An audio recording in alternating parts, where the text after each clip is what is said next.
Good morning to all students. Welcome to e-learning classes, and these classes are organized by RRB school groups. Today we going to study chapter 20 Revolt of 1857, and in this chapter we will going to start these topics: establishment of British rule in India, revolt of 1857, changes in British rule after the revolt of 1857।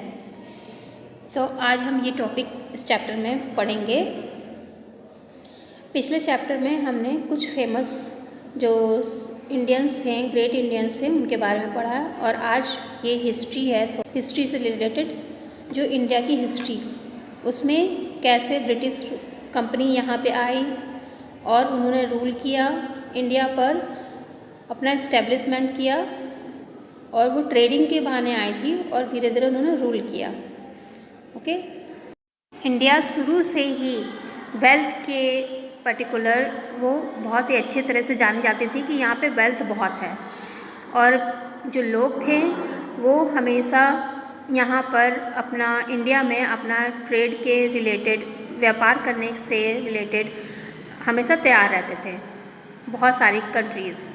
और उसमें से इसीलिए वहाँ के लोग जो हैं, पहले शिप से ही यात्रा होती थी, तो वो जो सी रूट है वही ही कैसे इंडिया तक पहुँचा जाए। तो उनमें से जो वास्को डी गामा थे, पुर्तगीज़ एक्सप्लोरर, उन्होंने सी रूट डिस्कवर किया इंडिया के लिए, और एक नया उन्होंने ट्रेडिंग पैटर्न खोज लिया था, और कई लोगों को फिर धीरे धीरे रास्ता मिल गया इंडिया तक आने के लिए और अपने सामान यहाँ पर लगाने के लिए, बेचने के लिए। तो उसमें से पुर्तगीज़ थे, डच थे, फ्रेंच थे, एंड ब्रिटिश, वो भी ट्रेड करने के लिए यहाँ पे आई थी। तो ब्रिटिश ईस्ट इंडिया कंपनी वो भी इंडिया पहुँची, अपना इस्टेब्लिश किया ट्रेडिंग सेंटर्स कंट्री में हर जगह पर। सबसे पहले उन्होंने सूरत में सेटअप लगाया, बॉम्बे, फिर मद्रास, चेन्नई, जो इसको अब बोलते हैं कलकत्ता, कोलकाता है, तो वहाँ पे उन्होंने अपने सेंटर्स लगाए, सेटअप लगाया। पुर्तगीज़ फिर जो है इन सब में आपस में कंपटीशन शुरू हो गया कि किसका, सबको अपनी, जैसे सामान बिजनेस में होता है कंपटीशन कि किसको अपना सामान सबसे ज़्यादा बेचना है, तो इसलिए इन लोगों में भी आपस में कंपटीशन शुरू हो गया था। पुर्तगीज़ और डच, फ्रेंच जो हैं ब्रिटिश से थोड़ा सा कम पड़ने लगे थे। ब्रिटिश अपना वर्चस्व उसमें भी उसने बना लिया था। कंसोलिडेशन ऑफ पावर, ये इंडिया में British company, British east India company trade करने के लिए आई थी, अपना प्रॉफिट कमाने, ज़्यादा से ज़्यादा प्रॉफिट कमाने के लिए आई थी। उसको ये संभावनाएं नज़र भी आ रही थी, लेकिन वो ट्रेड के साथ साथ स्ट्रॉन्ग पॉलिटिकल एडमिनिस्ट्रेटिव पोजीशन में भी अपना हाथ आजमाने लगी कंट्री के ऊपर। सबसे पहले उन्होंने क्या करना शुरू कर दिया, रूल्स और रेगुलेशन जो मुगल्स रूलर्स के द्वारा सेटअप किया गया था, वो जो बंगाल के नवाब थे उनके द्वारा जो सेटअप बनाया गया था रूल्स के लिए, ट्रेडिंग के लिए, उनको उन्होंने तोड़ना शुरू कर दिया था। जिससे जो बंगाल के नवाब सिराजुद्दौला थे वो उन्होंने प्रोटेस्ट किया ब्रिटिश के ख़िलाफ़, जिसके जवाब में जो ब्रिटिश थी उसने वॉर डिक्लेयर कर दी 1757 में, और वो वॉर जो हुई बैटल ऑफ प्लासी के नाम से जानी जाती है, और जिसमें ब्रिटिश जीत गई थी, अपनी जीत उन्होंने दर्ज की थी इस बैटल में। और फिर उसके बाद अब ब्रिटिश को तो बड़ा बढ़ावा मिल गया था, बढ़ावा मिल गया, और वो फिर उसने फोर्स इकट्ठी करनी शुरू कर दी थी। फिर उसके बाद दूसरी उन्होंने बैटल लड़ी नवाब ऑफ बंगाल और के मुग़ल एम्परर के बीच में 1764 में, जो कि बैटल ऑफ बक्सर के नाम से फेमस है, उसके नाम से ही जाना जाता है। और यहाँ पे भी इस बैटल में भी ब्रिटिश जो थी कंपनी वो जीती थी, और इसके एवज में जब वो जीतने के बाद उन्होंने ये शर्त रखी थी कि बंगाल में रेवेन्यू उनसे ज़्यादा से ज़्यादा कलेक्ट किया जाए बंगाल में, और वो फिर जिससे धीरे धीरे और पावरफुल हो गई थी। अब इनको इससे ये बढ़ावा मिल गया था, फिर धीरे धीरे उन्होंने अपने रूल्स रेगुलेशन बनाने शुरू कर दिए थे।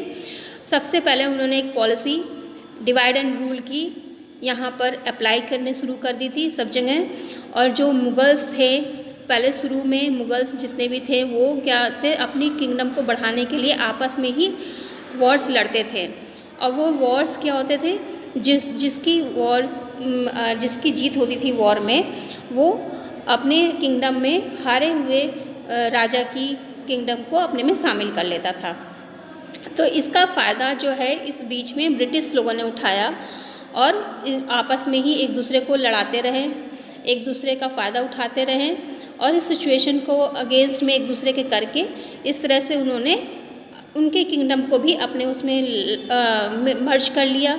तो इसका फ़ायदा उन्होंने लिया और ब्रिटिश ने साथ में मराठास जितने भी हैं, पंजाब में, मैसूर में जितनी भी टेरिटरीज थी उनको अपने में भी शामिल साथ में करते गए। ये सारे एफर्ट जो हैं जिससे क्या है उनके 1850 तक जितने भी इंडिया के पार्ट थे वो सारे के सारे ब्रिटिश ईस्ट इंडिया कंपनी के कंट्रोल में आ गए थे। ब्रिटिश ईस्ट इंडिया कंपनी ने इतनी हार्श पॉलिसीज़ बनाई थी जिसकी वजह से इंडियंस में बहुत ही ज़्यादा ही डिससेटिस्फाइड हो गए थे वो। और उन्होंने इतने, जैसे कि एग्ज़ाम्पल के लिए हम ले लेते हैं, जैसे उन्होंने कैश क्रॉप बोने के लिए जितने भी फार्मर्स हैं उनको इंडिगो, कॉटन, ओपियम मीन्स क्या होता है, अफीम, इसको बोने के लिए उनको फोर्स करने लगे थे जिससे कि ब्रिटिश ईस्ट इंडिया कंपनी का प्रॉफिट ज़्यादा से ज़्यादा हो। और वह ये क्रॉप्स क्या होते थे उनसे बहुत कम दाम पे ख़रीदते थे और इसको बाहर जा कर के दूसरी कंट्रीज़ को ज़्यादा से ज़्यादा पैसे में बेच देते थे। और खुद कभी कभी क्या होता था उसको कच्चे माल के रूप में वो वहाँ पे फैक्ट्रीज़ में अपने यूज़ करते थे।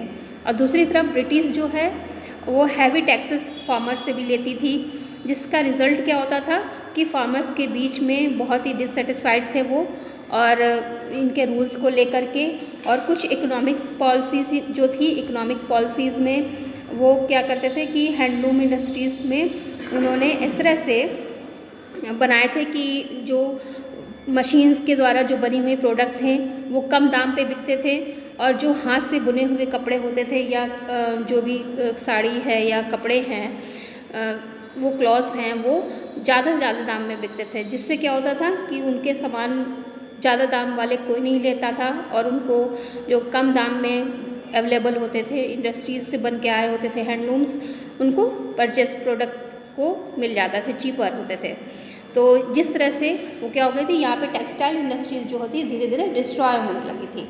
और फिर उसके बाद जो टेरिटरीज़ हैं, किंगडम टेरिटरीज़ हैं, उनको वो अपने में शामिल करना उन्होंने शुरू कर दिया था। जिनके अगर नेचुरल हायर नहीं हैं थ्रोन के तो वो उनको कहती थी कि वो हमारे में मिल जाएंगे। उनका अगर कोई वारिस नहीं है नेचुरल में तो वो हमारे में मिल जाएंगे। तो जिससे क्या होता है कि सोल्जर्स में भी और जो वहाँ के राजा थे उनमें आपस में वो डिससेटिस्फाइड थे, वो वहाँ के उनके रूल से सेटिस्फाइड नहीं हो रहे थे। तो ये सब चीज़ें हो गई थी। और आर्मी के हिसाब से भी पॉलिसीज़ जो उन्होंने बनाई थी वो फार्मर्स हैं, वर्कर्स हैं, रूलर्स हैं, सोल्जर्स हैं, उनके लिए वो सब डिससेटिस्फाइड हो गए थे। Revolt of 1857। अब सभी लोगों के बीच में अगर असंतोष हो गया है तो फिर जाहिर सी बात है विद्रोह होगा ही। तो विद्रोह अब वो हाईएस्ट पॉइंट पे तब पहुंच गया जब इनफील्ड राइफल्स आई आर्मी में यूज़ करने के लिए, जो कि क्या करना था, उसमें कार्टेज जो थी यूज़ होती थी, जो उसके अंदर उसको ग्रीस होती थी एनिमल फैट से, और उस कार्टेज को उसमें फिल करने से पहले, राइफल में लगाने से पहले, लोड करने से पहले सोल्जर्स को बिटन करना पड़ता था, उसको काटना पड़ता था, दांत से खींचना पड़ता था। तो जो इन लोग के रिलीजियस सेंटिमेंट्स को बहुत ही हर्ट कर रहा था, हिंदू और मुस्लिम दोनों सोल्जर्स को, तो उन्होंने क्या किया, इसको रिफ्यूज़ कर दिया कि हम इसको यूज़ नहीं करेंगे राइफल्स को। तो उसमें से जो सबसे पहले मंगल पांडे ने, जो फर्स्ट सिपाही थे, इन्होंने ही कार्टेज को यूज़ करने से मना कर दिया। और उसी समय ही ये रिवोल्ट विद्रोह उठा था। वो मेरठ में 10 मई 1857 में सबसे पहले उठा और फिर धीरे धीरे ये दिल्ली, झांसी, कानपुर, लखनऊ आदि सब जगहों पर धीरे धीरे फैल गया। तो फर्स्ट कंबाइंड एफर्ट जो था Indians to attain freedom from British rule, ये पहले ऐसा कंबाइंड एफर्ट था जो ब्रिटिश रूल के खिलाफ उठा था, इसीलिए इसको हम फर्स्ट वॉर ऑफ इंडिपेंडेंस बोलते हैं। तो ये पहला इंडिपेंडेंस वॉर उठा था। तो अब ये धीरे धीरे इस रिवोल्ट में फार्मर्स, वर्कर्स सारे लोग ज्वाइन हो गए थे और इसमें हर तरीके के लीडर्स भी इन्होंने अपने जो भी डिफरेंट पार्ट्स थे कंट्री के वो उन्होंने ज्वाइन कर लिया था, जिसमें से तात्या टोपे, रानी लक्ष्मीबाई, नाना साहेब, बेगम हज़रत महल, बहादुर शाह जफ़र एम्परर के सबसे लास्ट मुग़ल एम्परर थे।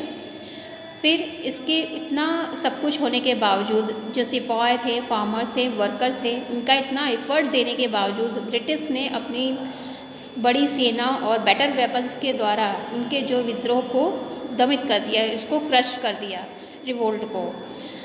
अब revolt after the revolt failed हो गया, क्योंकि स्ट्रॉन्ग लीडरशिप नहीं थी, प्लानिंग नहीं थी, जिसकी वजह से ऐसा हो गया। तो इसके बाद क्या हुआ, बहादुर शाह जफ़र जो थे मुग़ल एम्परर, क्योंकि वो लास्ट थे, उनको एक्साइल कर दिया गया बर्मा में, वहाँ उनको देश निकाला बोल दिया गया, और उनके जो 2 सन थे उनको मार दिया गया था, जो ऑफिशियली क्या हो गया, एक तरह से वो मुग़ल रूल का एंड हो गया। ब्रिटिश जो पार्लियामेंट थी वो क्वीन विक्टोरिया के अंडर में आ गई। अब वो डायरेक्टली उसको गवर्न कर रही थी इंडिया को, और ईस्ट इंडिया कंपनी में ब्रिटिश ईस्ट इंडिया कंपनी का भी रोल का एंड हो गया था। अब इसमें बने थे viceroy, lord Canning viceroy appoint किए गए थे इंडिया के, और फिर उसके बाद ये सब चीज़ें रिवोल्ट के बाद हुई थी।